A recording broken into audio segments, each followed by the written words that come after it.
Yan ating i-analyze itong naging paghingi ng tulong ni General Casimero kay Manny Pacquiao. Ayan. Hiling ni Casimero gawan ni Pacquiao ng paraan na makalaban niya si Naoya Inoue, ang undisputed junior featherweight champion. Ang rason ni Casimero, well, kamakailan sinabi ni promoter Bob Arum ng Top Rank Promotions na mas legendary daw ang karera ni Naoya Inoue kumpara dito kay Manny Pacquiao. So ang tinutumbok ni Casimero ay ito. Parang sinasabi niya kay Manny Pacquiao, gawan mo ng paraan na makalaban ko si Inoue para pag tinalo ko si Inoue, patutunayan ko na mali ang naging assessment ni Bob Arum sa pagsabing mas legendary ang karera ni Inoue kumpara sa ating pambansang kamao. So itong rason ni General Casimero, it involves Manny Pacquiao.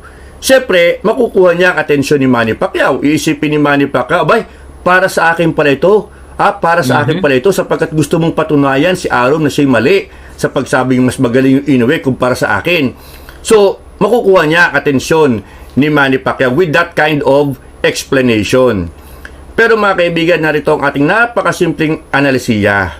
Huwag na tayong magpatumpik-tumpik. Alam ko at alam ninyo ang totoong rason kung bakit humihingi ng tulong si Casimero kay Manny Pacquiao. At ito ang totoong dahilan.